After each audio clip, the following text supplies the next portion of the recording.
Well, welcome back to LeedsBros. And my God, Leeds United were so close from getting something out of that game. A really battling performance at the etihad from the Whites. After 2-0 down, really bad first half performance to Leeds United. Looked like more of a training game for Man City in that first half. But the second half, the Whites came out swinging. We get 2 goals back. And then Phil Foden with, let's be honest with ourselves, a little bit of brilliance puts the ball in the back of the net and City win it 3-2. But a really good battling performance, Dylan, from Leeds United at the etihad. Ultimately, we come away empty-handed, 4 defeats in a row, but a really good battle performance today, Dylan, from the Whites. Yeah, you have to kind of say what you're seeing. Seeing a lot of, what would you say, heart and determination, especially in the second half. It was great to see, Calvert-Lewin as well. But the ball's going out of play. He was revving up the fans. Mecha himself, he was everywhere. Yeah. Good. I'm good. I'm not annoyed. I'm far from annoyed. Obviously we'll go into a bit more of it tomorrow night, but I'm good for the lads because they've It's a put in a surprise to good me, Dylan, shift in that there now. I'm a little bit like, look, we've lost a game and we never want to lose again, but like I'm actually proud of the performance Yeah, because I same. think all in the back of our head we thought that was going to be 5, 6, 7. It could have been anything after that first half performance, and I feared the worst the second half, lads. I'm not on. I'm going to be honest. I thought it was going to be an absolute hammering. And we just never showed up in the first half. And look at the goal, Dylan. We can see it so early, like less than a minute.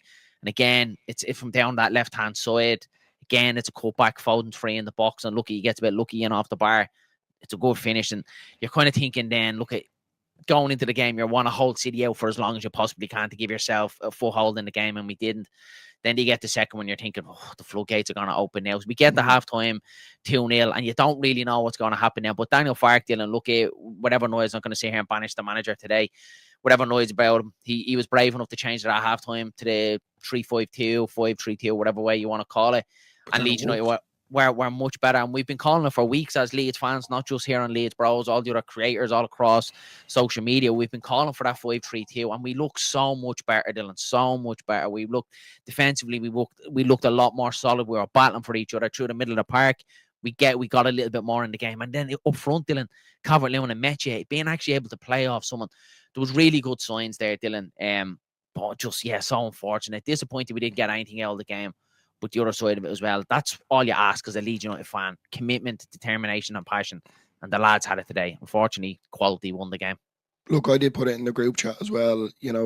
When he took Nonto and James off, I was kind of like, what are you doing? I was a bit annoyed, but then for the shake up that he did, obviously with 5 at the back, it made a bit more sense for the lads on the wing. Like we just seemed a bit more, what would you say, fluid. Like we just seemed a bit more in control in the game, and I was kind of surprised going because I was actually impressed, and I did text you as well. Dan James, I thought he was He was the good main for threat. Yeah, he was Yeah. good for half. He was. So, and that's where I was kind of a bit annoyed. And then we just started kind of playing him out of the park, and lads that aren't even Leeds fans were texting me saying, "You're all over City here, lads. You just have this in the bag." And look, this is what it's all about. From the first whistle, you have to be at it. And it took a minute and 10 seconds for them to get a goal, and Less it's than 50, 59 seconds or something like that. It was less something than like that. that. Yeah, It's less than a minute. Fastest goal in the Premier League this season, and of course it's against Leeds Leeds. United, as you know. But yeah, look at Dylan. As I said, it was always going to be a very tough game against Man City today, and you could see Dylan with some of the players that they're bringing onto the pitch compared to some of the players that we're bringing onto the pitch. There's a vast gulf in quality between the two sides. And it really shows the step up, from the Championship to the Premier League. But the lads battled today, and I do have to say it, Dylan, I think every single one of them, to a man out there, gave their absolute all today for Leeds United. They really did. I do like that formation. I do like that setup. I hope we do apply that going forward. I really do. Look, I'm not going to get into Daniel Farke's future going forward here. I think we solely want to concentrate on the football match today. But Dylan, who would you say, who was your standout for Leeds United today? Because I think there was a couple on the pitch today that put in a really stellar performance. But who was your one Leeds United player would say, he really stood up today? I'm gonna say Ethan Ampadu. I was really impressed Me with too, Ampadu. Dillo. Yeah, me too. I was really impressed with Ampadu, and I'm not annoyed.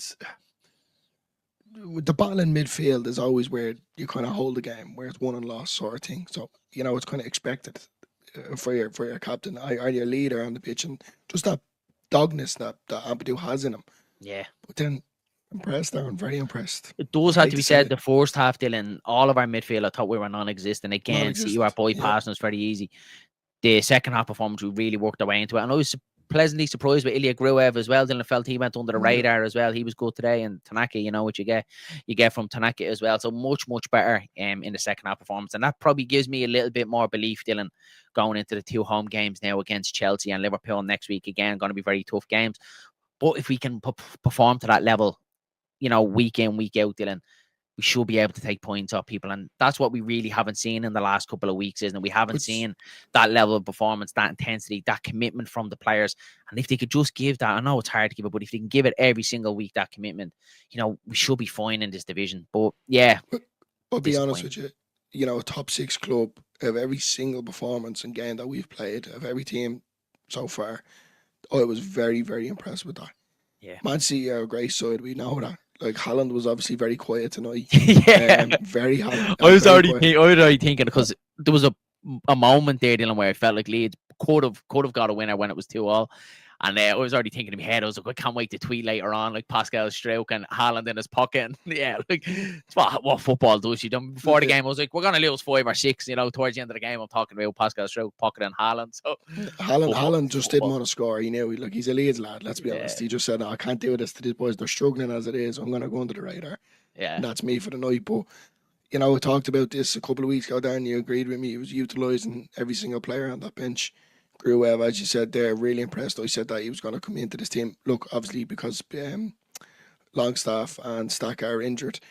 But imagine if them boys weren't injured and we start utilising everyone. If we were changing, especially in the second half, you know, whether it was the formation or anything at all, it's good to see. Now, don't get me wrong, we go back to Dan James and Willie Nanto. I was annoyed, really annoyed when they came off. But yeah. So was I doing, and it was kind of, you were trying to get into Daniel Farke's psyche and what was he thinking, because I thought, you know, you're looking at Nanto and James, you're like, they're the ones, if we're going to have any, you know, if we're going to have one chance in the game, they're going to be the ones that are going to put the ball in the net. So when he took them off, I said at halftime, he doesn't want this to be a rout, but I was totally wrong, Dylan. We came out swinging in that second half. And as I said, it was really, really good to see that the lads didn't let their heads die. So whatever happened in the dressing room at halftime, they came out with, you know, fearless, nothing to lose, a totally different side from what we've seen in the first half. As I said, the first half for Man City looked like a training game. It could have been 3, 4, or 5, you know, in the first half, because we were just letting them get in behind us far too easy. The second half was totally different. But Dylan, we've all look at, ultimately, again, it is the defeat. It's 4 in the bounce. That's the be all and end all. We can see it talk about performances and bottom performance. Leeds United came away empty-handed. So you're looking to other results. So Burnley have lost as well today, 3-1 to Brentford. So that's a decent result for Leeds United. West Ham have Liverpool at home tomorrow, I think. So you're hoping Liverpool can do us a favour there, and it's kind of as you were. I'm hoping the boys have taken a lot of confidence from this game, Dylan. I hope they really go and look at we can put it up against the best. We can run them very, very close and take that into these 2 home games that are massive. Because now, Dylan, we have to take something. We have to take something, at least 3 points from these next 2 games. For me, we're going to need to pull one out of the bag. And I think we will, Darren. We keep saying it. These top 6 clubs, it Leeds, I don't know what it is. It's like a course. We always seem to have that dogness and not give up and determination. Except for Arsenal, didn't start the season. They don't count. They have the league. They don't count. But you know, even going back to Tottenham, Leeds just seem to do that. They always put it up a big fight up against the top 6 clubs. And then, yeah, what you said there, I hope to go in with that kind of determination. Now we obviously have Chelsea next, under the lights. Elland Road, you've said it. You never know. 3 or 4 times, Darren. Every time this fixture comes up in your head, and you really, really look forward to this one. So yeah, I might have to throw a little sneaky bet on, because I think I'm trying to believe with you know. And I was unlucky because I did throw a bet and I said 3-2 to Leeds today. We're unlucky. You did. Well, you called it. You called it in the match preview. You did say 3-2 Leeds, so you were unlucky. You're unlucky with that one. Still in City's obviously first goal we've already spoke about with Foden's goal. The second goal they score again. I feel like we can do a little bit better. It was a little bit scrappy their second goal, but I want to move on to the Leeds goals. I want to try and stick to positives as much as I possibly can. Today, Calvert-Lewin, there's no doubt about it. He gets a little bit of luck. Ball obviously bounces back to him and he's able to finish past Donnarumma, and you're thinking then we've got a little bit of luck there.